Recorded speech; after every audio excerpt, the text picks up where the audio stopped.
Hello అండి, hi, welcome back to our channel. ఈరోజు నేను సింపుల్ అండ్ ఈజీగా అయిపోయేటువంటి బ్రెడ్ బజ్జీ చేసి చూపించబోతున్నాను. ఆలుగడ్డతో అరటికాయతో ఇలా చేసుకుంటూ ఉంటాము. బ్రెడ్తో ట్రై చేయండి, చాలా బాగుంటుంది.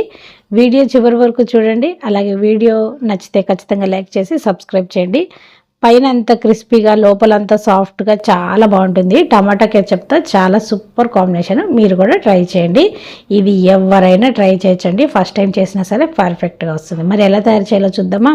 ముందుగా ఒక బౌల్ తీసుకొని ఒక హాఫ్ కప్పు ఉప్మా రవ్వ, అలాగే ఒక హాఫ్ కప్పు వాటర్ వేయండి. ఇవి రెండింటిని ఒకసారి బాగా మిక్స్ చేయండి, వాటరు రవ్వ కలిసేలాగా. ఇప్పుడు ఇలా కలిపిన దానిని మూత పెట్టి ఒక 10 నిమిషాలు రెస్ట్. 10 నిమిషాల తర్వాత చూస్తే చూడండి, రవ్వ అనేది ఇలా మంచిగా నానిపోయి ఉంటుంది. ఇప్పుడు దీంట్లో ఒక స్పూన్ శనగపిండి వేస్తున్నాను. ఇప్పుడు వేసే స్పైసెస్ అన్నీ కూడా నేను హాఫ్ స్పూన్ వేస్తున్నాను. జీరా powder, chaat masala, chilli flakes, అలాగే రెడ్ చిల్లీ పౌడర్, రుచికి సరిపడినంత ఉప్పు కూడా హాఫ్ స్పూన్ క్వాంటిటీలో వేసుకున్నాను. దీంతోపాటు ఒక ఉల్లిపాయని పొడుగ్గా చీరుకొని వీలైనంత పల్చగా కట్ చేసుకొని వేసుకోండి. దాంతోపాటుగా ఒక గుప్పెడు కొత్తిమీర కూడా వేసి ఇవన్నీ బాగా కలిసేలాగా ఉల్లిపాయ అనేది కొంచెం పిసుకుతూ కలపండి. అప్పుడు దాంట్లో కొంచెం వాటర్ వస్తుంది. మనం వాటర్ ఏమీ వేయొద్దండి. మనము ఆల్రెడీ రవ్వ అనేది నానపేసి ఉంచాం కాబట్టి ఉల్లిపాయలో వచ్చే తేమతో మనకి సరిపోతుంది. చూడండి, ఈ విధంగా కలిపేసి పక్కన పెట్టుకోండి. ఇప్పుడు బ్రెడ్ తీసుకోండి. చూడండి, ఇది నేను మామూలు బ్రెడ్ తీసుకున్నా. మీకు నచ్చలేదంటే హోల్ వీట్ బ్రెడ్ లేదంటే బ్రౌన్ బ్రెడ్ ఏదైనా యూజ్ చేయొచ్చు.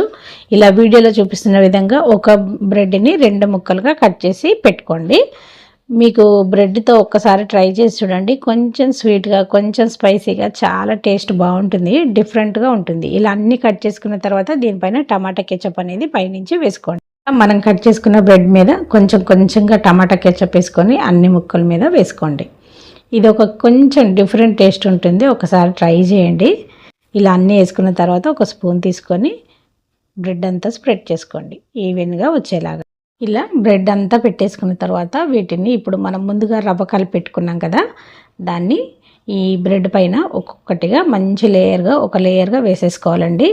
ఇది రవ్వ అనేది బాగా పల్చగా అయిపోతే మనకి బ్రెడ్కి అనేది పట్టుకోదు, ఆయిల్లో వేసినప్పుడు విడిపోతాయి. కాబట్టి చూసి ఈ రవ్వ అనేది జాగ్రత్తగా కలుపుకోండి. కలుపుకున్న తర్వాత బ్రెడ్కి ఎక్కడ గ్యాప్ లేకుండా మనం కలుపుకున్న రవ్వని మంచిగా 2 చేతులతో నొక్కుంటూ ఉల్లిపాయలు ఊడిపోకుండా ఇలా పెట్టుకోండి. నేను చేసుకునేవన్నీ ఇలా ప్లేట్లో పెట్టుకున్నాను. ఒకవేళ మీకు టమాటా కెచప్ నచ్చదంటే అది స్కిప్ చేసి మిగతా ప్రాసెస్ అంతా సేమ్గా చేసుకోండి.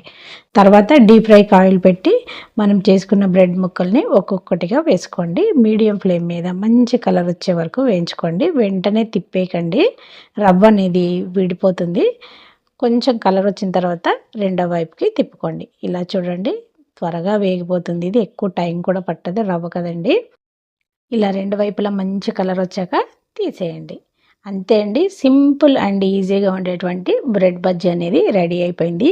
ఇది కొంచెం సాఫ్ట్గా, పైన క్రిస్పీగా, లోపల సాఫ్ట్గా, కొంచెం తీయగా, పుల్లగా చాలా బాగుంటుంది. ఒక్కసారి ట్రై చేశారంటే మళ్ళీ ఇదే తింటారు, అంత బాగుంటుంది.